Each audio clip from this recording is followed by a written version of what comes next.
Hare Krishna, Krishna Krishna, Hare Hare, Hare Rama,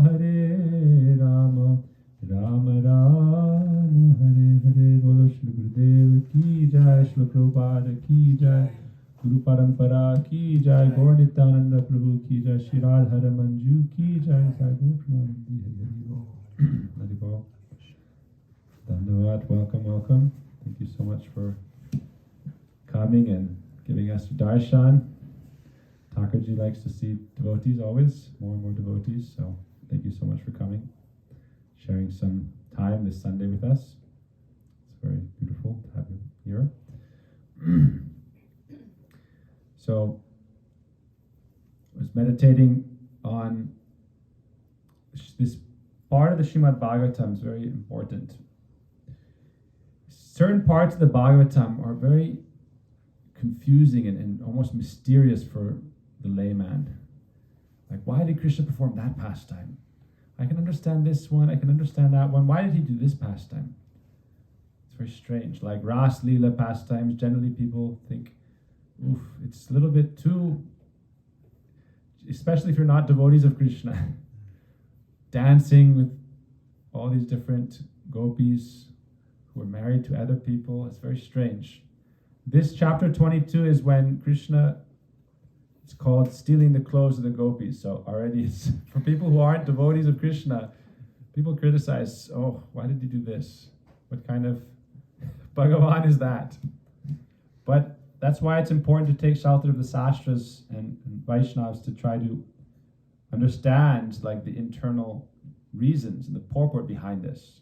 And it's very powerful actually. Whenever there's a pastime that people think is almost taboo, means it just needs to be properly understood, and especially if it's in the Srimad Bhagavatam. Sukadev Goswami knew he only had 7 days. Parikshit Maharaj only had 7 days to live. So whatever pastimes he described in the Bhagavatam must be very important. It's like if you have 7 days to live, and now we're going to discuss these topics. It's not like he had months or 4 years of university, education to discuss these different things. 7 days. And within those 7 days, so much time is spent on the 10th canto, Krishna's pastimes there. This pastime is actually a very deep, sweet pastime. And we're not going to get into so many details of the actual pastime, more like the teaching behind it, and trying to understand Krishna's reasons for acting like this. We should remember that Krishna is always our well-wisher. Whatever he does is for our benefit, because he truly loves us and knows how to help us, and he also reciprocates according to our mood and our devotion. So that's an important thing to remember first of all. It's like when Krishna is famous for stealing butter. But Krishna says in the Bhagavad Gita that he only acts according to how his devotees relate with him. He reciprocates with us. Krishna says in the Gita, if someone worships me with this particular mood, I reciprocate with them. So Krishna is never stealing butter. He's only taking what's offered to him, but in a sweet, crooked way, to enhance the sweetness of the exchange. In their hearts, the gopis cooked everything for Krishna. But they were thinking, oh, we'll give it like this, but Krishna has his own plan how to take. If we give our hearts to Krishna, then how he will take those hearts, it's up to him. It's our job to surrender to him, to give ourselves to him. But how he's going to complete that, that's his decision. So this pastime is very interesting because first I want to talk about who are the gopis, particularly in this pastime of the 22nd chapter of 10th canto. It's those who were practitioners in the world who went to the spiritual world that performed this pastime. It wasn't like Radharani, Lalita Vishaka. We don't hear like that.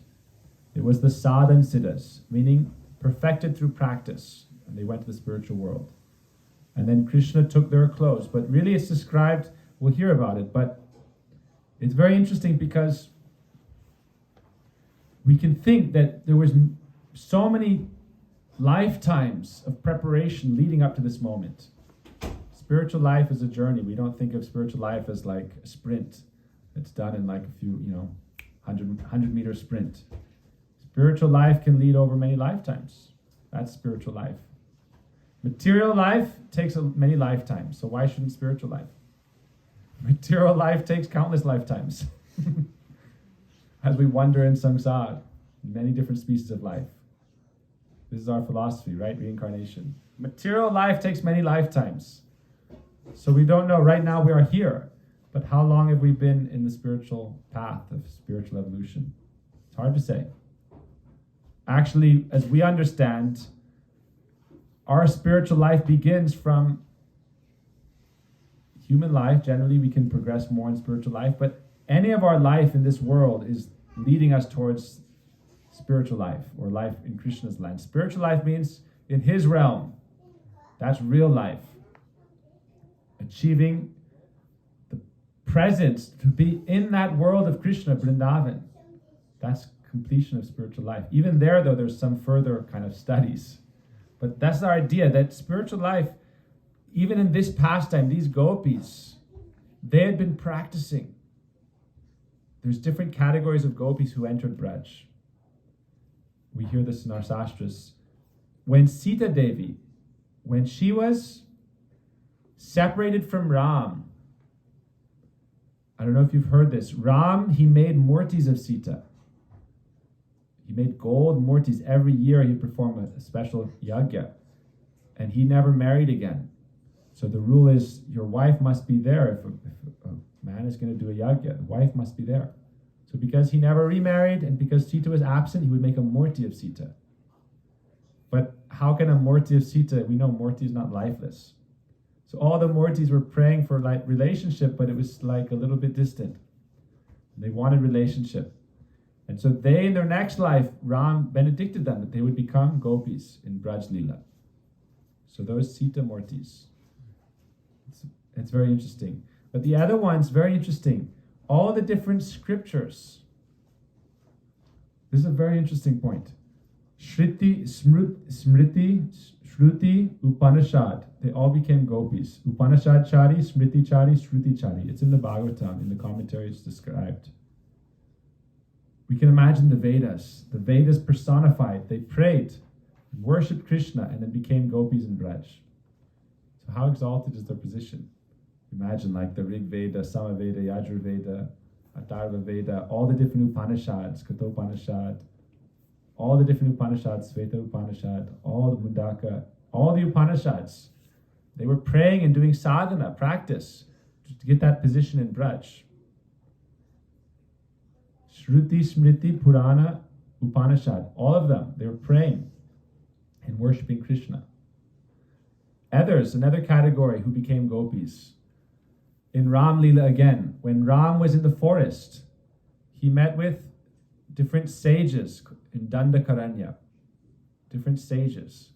And they had chanted mantras worshipping Bhagavan for thousands of years. In that time, they could live for 100,000 years. And so they were doing meditation, praying to Krishna, or praying to the Lord to have relation and service. And Ram, when he met them in the forest, they were praying for a relation with Ram. And he said, in my next incarnation as Krishna, you will come to me and I can fulfill your desire. So they were all desiring this mood of relationship with Krishna. This is described to be like the original rasa, the original mellow of relationship with Krishna, or Madhurya.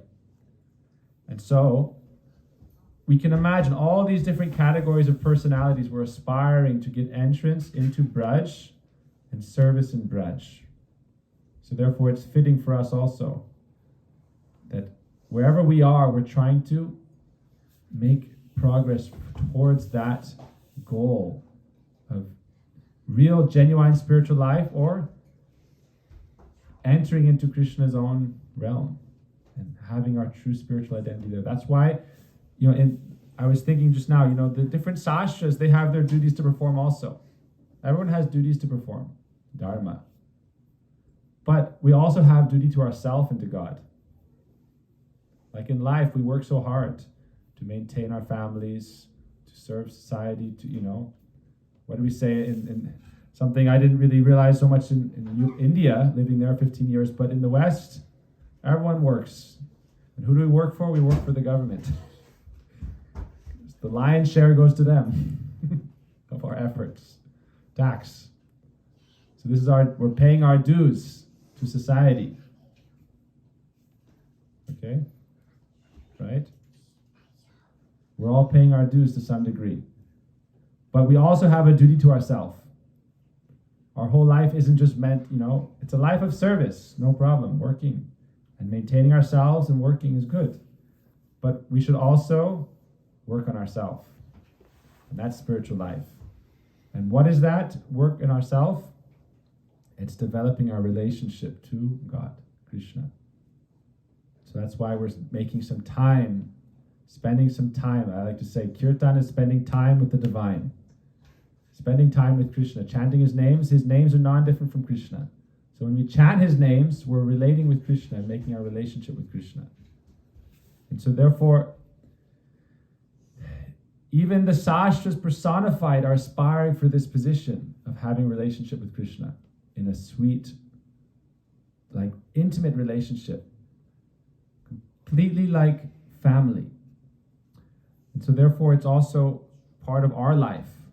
And to put time, like we were talking about the other day, we're talking about some kind of sadhana, we call it spiritual accounting. Maybe you can play in Malini's room. We call it spiritual, we're trying to do that in the ashram every Ekadashi. Spiritual accounting. Am I chanting my rounds? Am I studying? Am I learning something new? Am I serving?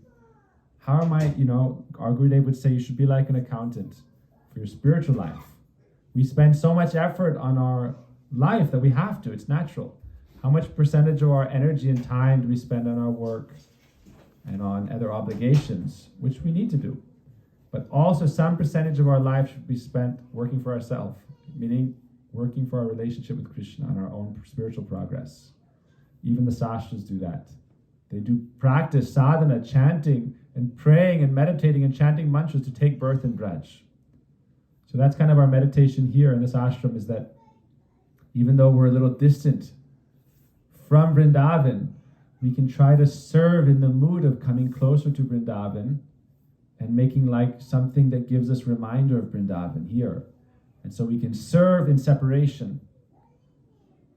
The idea is our hearts, we want to develop a longing, a spiritual longing to go towards Braj.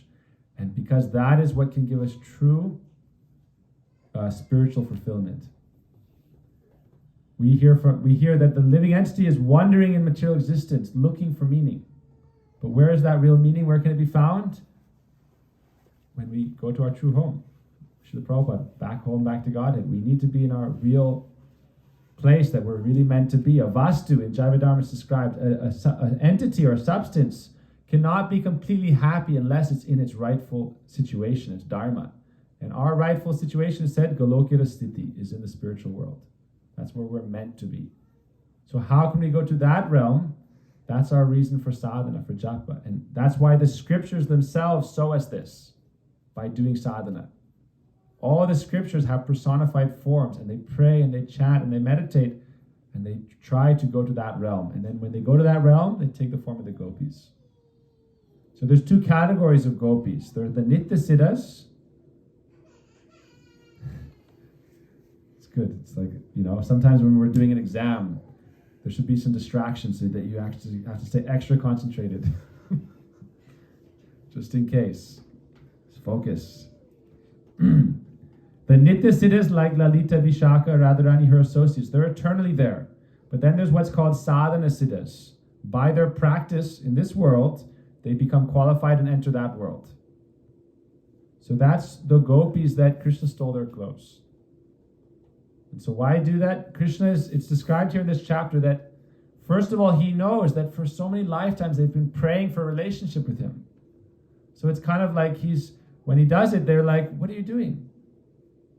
They challenge him, but he's saying, you've been on this process for so long. I don't want there to remain anything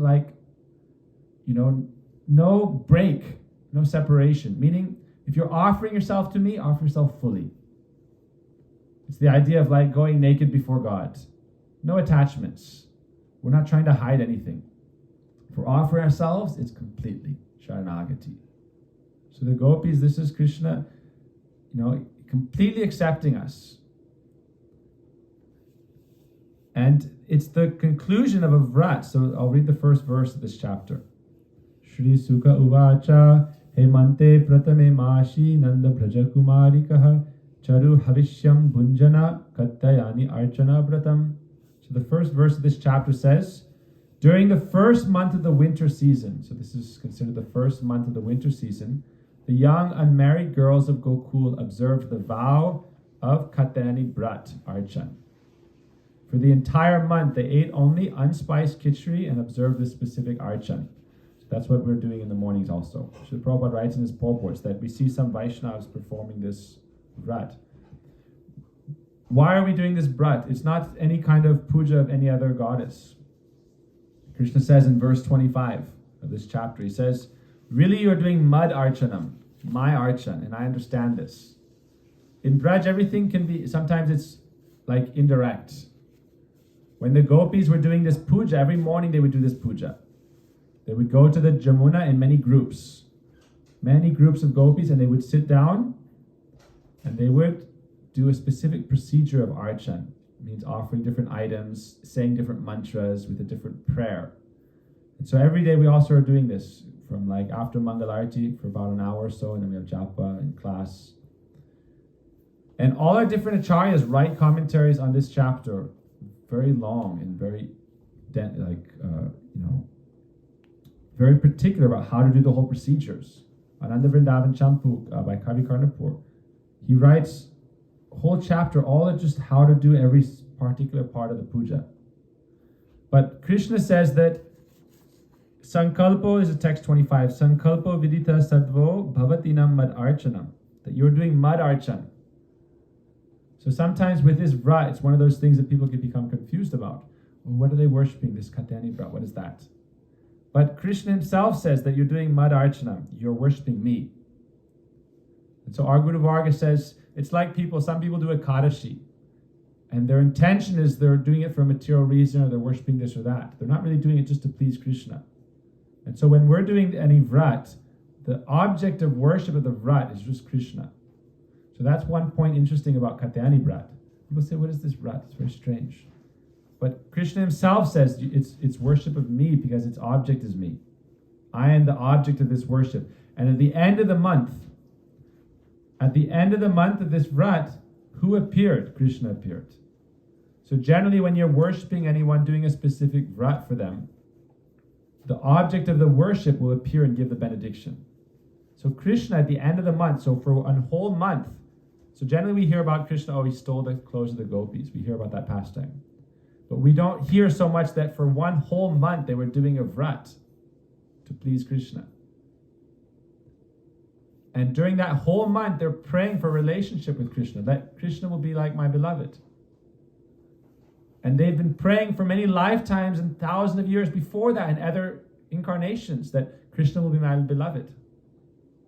So Krishna, like now when they came and they did this vrat for a month, and at the end of it, the last day Krishna came. The rule is at the end of a vrat, if you do a vrat for 1 month, at the end, you get the fruit, the benefit, or the benediction. At the end of that whole month, then Krishna came. And he came with 4 young sakas, like witnesses, who were very young. It's described 4 young boys he brought. And when the gopis were bathing, that day they left their clothes. So Krishna didn't even take their clothes, they left them. The whole month they bathed in the river after the puja, but this last day, they all bathed in the water. And the gopis, we should remember, they're only 3 or 4 or 5 years old, like toddlers. So it's very innocent also, the pastime. Krishna's a young boy, they're all very young. But they left it all on the bank and swam in the river. And so Krishna collected their clothes and put them in the trees. And we see there's Krishna hung all their cloth on the branches of the tree. And then when they were looking to come out, they didn't see anything, and then they became afraid, somebody stole everything. But Krishna's mood was that for thousands and thousands of years you've been praying for relation with me, and now I've come to accept you. So that's the point, is that Krishna is so merciful that it's described even as Ram. What Ram cannot bestow, Krishna can bestow. Because in Ram's Leela, the sages were praying for relation with Ram, and he said, I cannot bestow that in this life, in this incarnation. As Krishna, I will bestow that relationship.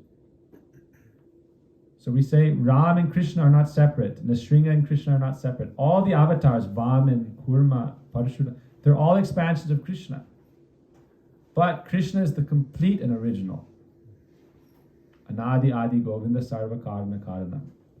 Krishna is the original Supreme Personality. And whatever we desire can only be fulfilled by Krishna. There's a verse in the Upanishads. Eko bahunam yo vidadati kamam. Krishna is the one alone who can fulfill all desires. Nityo nityanam chetanas chetananam eko bahunam yo vidadati kamam. It's an important meditation that all living entities, all jivas, their innermost fulfillment can only come from Krishna. Kam means any kind of desire. Eko bahunam yo vidadati kamam. Kam means any kind of desire we may have. And Krishna alone can fulfill our desires. So if we want any self-fulfillment, like we achieved our dreams, that can only come from Krishna. Krishna says in the Gita, Bhoktaram Jagatapasam, all yagya tapa, I am the only one who gives the fruits. Whether you worship Indra or any other demigod, only I give them the power to give anything.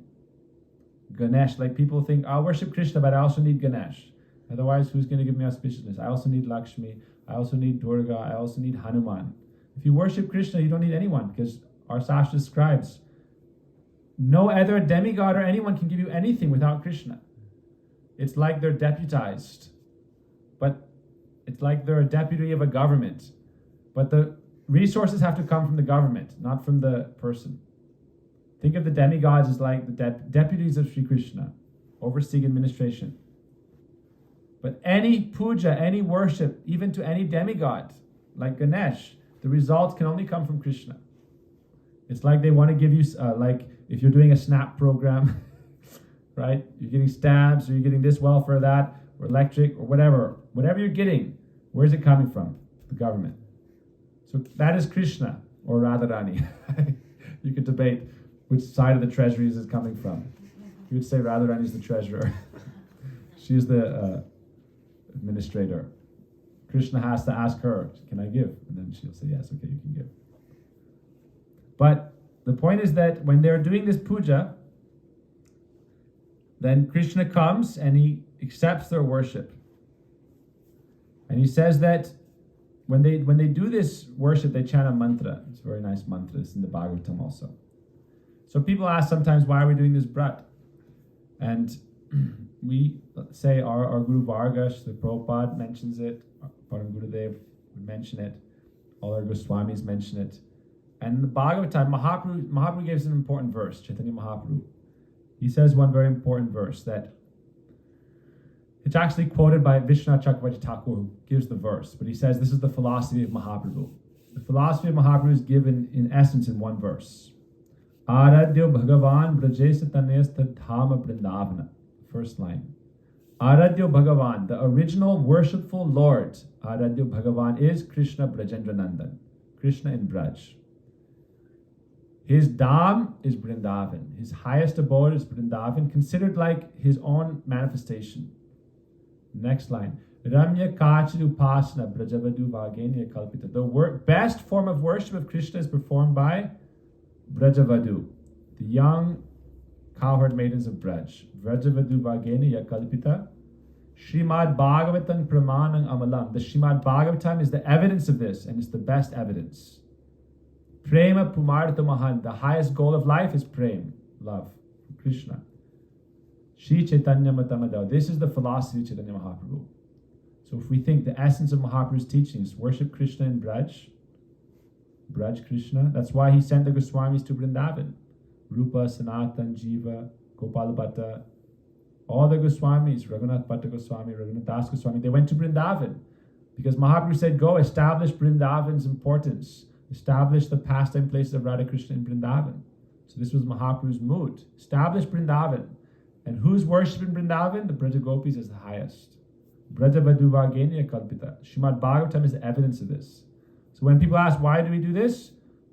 Because Mahaprabhu says, go to Vrindavan, worship Krishna in Braj, and perform the upasana that was exemplified by the Braja Gopis. Braja Vaduvagenya Kalpita. Srimad Bhagavatam is the evidence of this. This is the philosophy of Mahaprabhu. So they chanted this mantra, Katyayani Mahamai Mahayogini Adishwari Nanda Gopa Sutam Devi Patim Me Kurute Namaha. Patim Me Kurute Namaha. That was their prayer in this mantra. So it means, please become like my maintainer, my guardian, my protector of my life, my beloved. This is their prayer. Every day they were chanting this and praying with this mantra. And so this is what we talk about like as complete fulfillment in our line. Prema Pumartha Mahan. For all living entities, the highest goal is prem. Prem means pure spiritual love, pure love and relationship. That is our goal. Pancham Purushartha Krishna Prem. The highest artha is the highest wealth, the highest treasure, the best asset. What is that? Krishna Prem, love for Krishna. And that's not just like an impersonal kind of love, it's specific. Like Mother Yashoda's love, like Madhu Mangal, Sridham, Subal, like their love. It's a specific kind of relationship with Krishna, like the Sakas, or like the parents, or like the Gopis. This is our process. How to develop a loving relationship with Krishna and go to his realm. And while in this world, what does Mahaprabhu say? Nadanam najanam nasundarim kavitam va jagadishikame mama janmani janmanishvara bhavata bhakti mahaitu tvai. This is Mahaprabhu's prayer. Just simply I pray for devotion to you and relation with your devotees. That's actually why we're very fortunate. We feel fortunate to be with devotees always. Because whenever any devotee in the Bhagavatam had a prayer to Krishna, or Krishna granted a boon, generally speaking, they always prayed for association with devotees. Because if we're in association of devotees, then naturally kirtan, prasad, everything will be nice and proper. So even Mahaprabhu in the 4th verse of Shiksastakam, he prays, only life after life, let me be with your devotees, let me serve you, let me have devotion to you. So we actually don't even think, oh Krishna, take me there, take me there, take me to your world. Simply, let me serve you, let me have devotion for you, and let me be with your devotees. Simple. Let me have relation with you. Patimme kurute namaha. This Patimme kurute namaha line is very important because it means accept me as your own. That's what it means. This is what a relationship means. If everyone has a relationship, it means you understand in your heart, even psychologically, that we are connected. We are like partners. We have relationship. We have connection. So this is our prayer for Krishna. Sharanagati or surrender means Krishna. Patimme kurute namaha. Accept me as yours. Kurute namaha. Please accept me as your own. So our Vaishnava acharyas, I don't know if you know, there's 6 limbs of Sharanagati, surrender.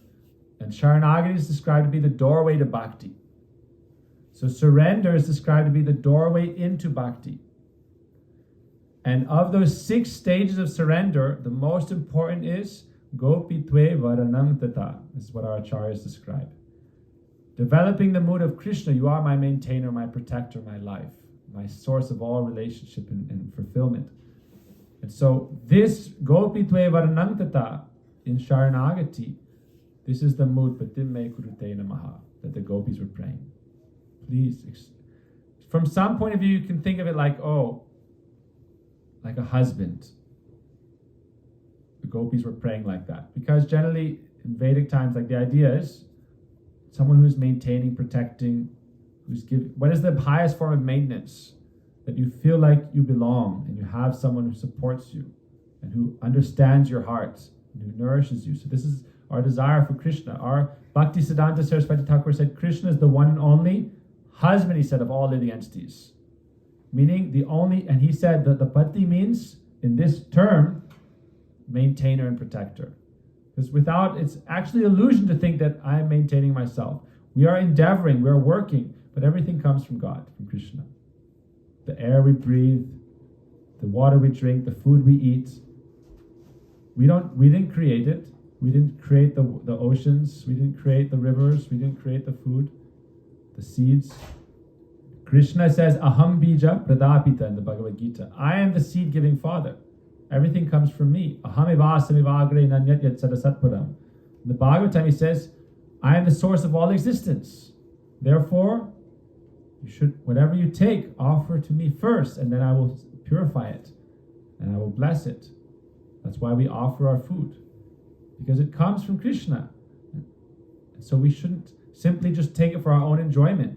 We should be grateful and offer it first to who provided it. It's like if your parents give you everything, they buy you a car, they give you a house, but you don't show any gratitude. So just we're just showing it as a source of gratitude. And what is the best form of gratitude? Like if our parents give us something very nice, they don't feel bad that they give us, but they just want to see relationship. If you have affection for them, parents want affection and relation with their children. And so you give them so much, all they want to see is a little appreciation. So Krishna, why we offer our food to Krishna? Oh Krishna, thank you so much. Here it is. Please bless it. And then ultimately, I want to make relation with you, so please accept it, eat it, and then give me your remnants. Because I love you. I want to have love for you. I'm trying to learn how to have love for you. So please accept this and accept me. That's the mood of this brat. Patimme kurute namaha. This is the main part of this prayer. Patimme kurute namaha. Please make me your own. Accept me as your own. And they were praying like this every day.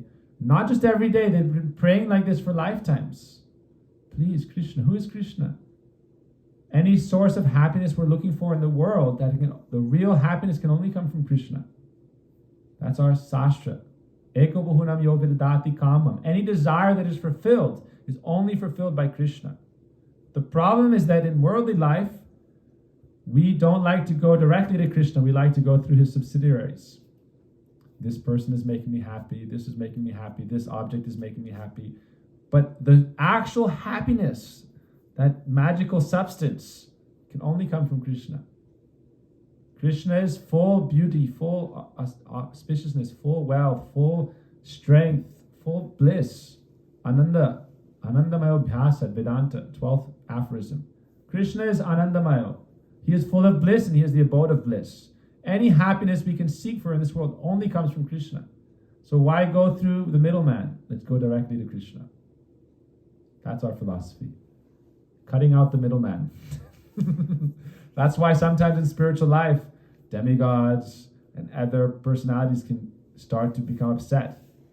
Oh, you're trying to cross over. That's why when Krishna was doing Govardhan Puja, Indra fought. Lord Brahma even stole the calves, stole the cowherd boys. Why? It's like we're crossing over the middleman. But no need. We are, Krishna says, Mamai Vangso Jiva Loke. The Jivas are my angsa, my part and parcel. Bhagavad Gita. They're not part and parcel of Indra, Durga, Ganesh, Brahma. No. No one else can claim that we are from Krishna. No one else can say, you are my living entity.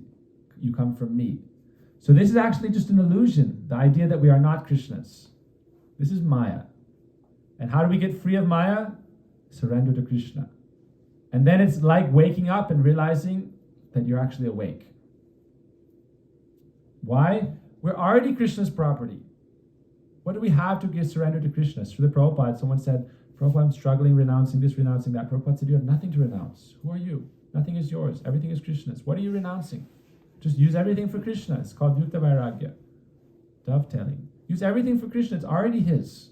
So when the gopis were having this mood, Patimme kurute namaha, oh Krishna, I offer everything to you. Already everything comes from Krishna. Everything is Krishna's. When we do any puja, we offer Ganga water to Ganga. Or we offer Achman. When we do Achman in the morning, what do we pray? We invoke the holy rivers. And when we offer it, we're offering it back to them because they are our source of everything. So it's the same thing with Krishna. Anything we offer him, it's already his. But we're offering our mood with it. And so this is like spiritual awakening because it's realization that I am already his. And now I don't need to go through any other source. I'll go directly to him. The gopis were praying, I don't want any ordinary person to be my husband. I only want Krishna. Krishna should be my source of all love, maintenance, and everything. Then when we have relation to Krishna, Srila Prabhupada says, water the root of the tree, then the whole tree will be nourished. You've heard this analogy. It's in the Bhagavatam. Yata taror mulai nischadlena. If you try to water each leaf, it's like worshipping all the demigods, worshipping this, government, everybody. But unless you're watering the root of the tree, the whole tree is not nourished. So Krishna consciousness is watering the root of the tree. And that waters the seed. That seed is the Atma, the soul, and the super soul, Krishna. And then when those are watered, everything is naturally nourished. So this Vrata is only to, you could say, water the root and establish the reality of our relationship with Krishna.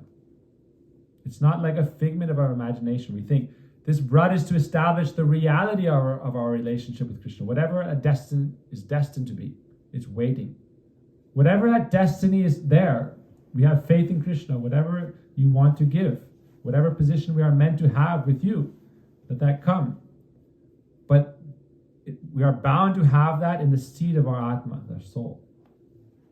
And so we are simply praying to Krishna, please awaken that relationship with you and accept me as your own. Therefore, Krishna took the clothes of the gopis to affirm that you are mine, and I have accepted you, and I have a relationship with you, and I'm fulfilling your desire. You want me to be like your beloved. So don't complain when I'm accepting you. It's described that in Braj, everything is parakya, indirect. So therefore, he didn't directly marry any of the gopis. He indirectly did. How? When Brahma stole the calves and the cowherd boys, then Purnamasi said this is the best year to perform any marriage, because Krishna had expanded himself into all the cowherd boys. We know the story, Brahma Vimohan Lila. Krishna expanded himself into all the forms of the cowherd boys. So that's why Brahma stole the cowherd boys. Brahma Vimohan Lila. So that then Krishna could marry all the gopis and be their one and only pati. And so this is Krishna accepting them, but it's still in like an indirect, sweet way. So that's why our Param Gurudev would say that this patim me kurute namaha actually means upapati me kurute namaha. Means accept me as like your beloved. We don't need any title. I am yours, you are mine. We don't need any official title, any ring, any fire sacrifice. Just the mood is required. If the mood isn't there, then all the externalities can be there, but it's still not complete. Right? It's like if you accept Guru or Vaishnav externally, just by the fire yagya, just by this, but there's no sweetness, there's no relationship, then it's just a farce. So the mood is the most important thing. And so here, the mood is that Krishna, I am yours, and Krishna says, you are mine, I accept you. I am yours, you are mine. This is the mood of bhakti. And so this is the mood of this Vrat. And they've been praying for this, and then finally Krishna fulfilled this desire. And so even in this fulfillment of his desire, there was some playfulness and exchange. But that's also sweet. With Krishna, everything is sweet. Even his joking words, even his teasing is very sweet. So I'll read one more verse, then we'll conclude. And then we can talk if there's any discussion points. So verse 26 is very important. Namaya veshita dhiyam kama kamaya kalpite bharjita kvatita dhana prayo vijaya neshate. So Krishna is speaking here to the gopis. After Krishna stole all the clothes and then he returned them. So it's described that everything we have, like our baggage in life, if we offer it to Krishna, we don't lose anything. He just blesses it, purifies it, makes it spiritualized, and gives it back. And whatever we don't need, he'll take away. But really, anything that we offer to Krishna, like when we do, everyone knows Anukut pastime. All the Brajabasis offered food to Giriraj. But Giriraj ate it all and then gave it back in double quantity. So when we follow Krishna Bhakti, we're not losing anything, we're only gaining. It's a process of anything that's lost was meant to be lost because it was a hindrance in our progress. It's like we're going on a long journey and we're carrying so many heavy bags. Let a little, put a little of the weight down. You don't need to carry all these bricks and rocks on your journey. So in spiritual life, when we surrender to Krishna, go towards Krishna, anything that we lose, we should feel, Krishna wanted to lighten my baggage a little bit. So now I can go more quickly and without so much struggle to him. So when the gopis surrendered to Krishna, Krishna said, the desire of those who fix their minds on me does not lead to material desire for sense gratification. Meaning if anyone offers their heart to me, right there, if anyone offers their heart to me, has any desire for relationship with me, that by my connection, it becomes completely transcendental. Because Krishna says, that's why he also symbolically steals the clothes. Because it represents like a material attachment, or like, it's described like the material body in the Bhagavad Gita. Vasang Shidranani Vihani Navani Dehi. The material body is described to be like a garment that we change when we change bodies. And so when the gopis come to Krishna, he takes those and then gives them new clothes. Like, that means when we take Diksha, it's another kind of secret of this brat. Even though we have the same body, it's described to be spiritualized. So therefore, even when we follow Ekadashi, I'm sorry, it's a lot of different ideas, but it's a very interesting brat. When we follow Ekadashi, we engage all our 11 senses in different kinds of service. And then it's described that by doing this, they become spiritualized because Krishna is transcendental. How are you going to worship Krishna with something material? You have to become spiritualized. That's why taking Diksha, initiation from Guru, means turning iron into gold. This is the real alchemical process. It's described in our Sastra. What is spiritual alchemy? When you take initiation from Guru, Guru offers you to Krishna. And then there's a verse in Chaitanya Charitamrita that says, Diksha kale bhakta kare atma samarpana. At the time of Diksha, atma samarpana. Guru offers the soul to Krishna.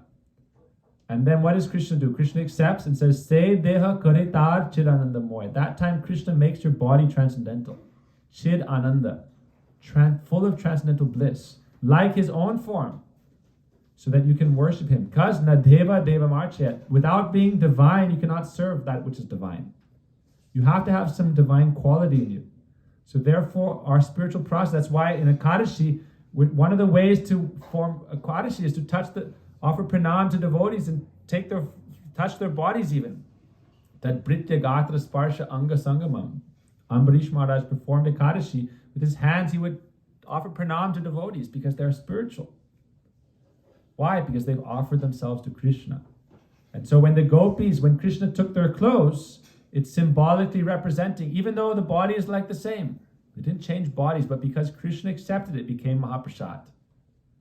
What's the difference between like ordinary grain, sin, offered to Krishna, prasad?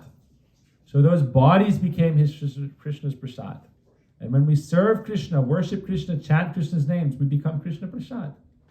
That is real anukut, offering ourselves.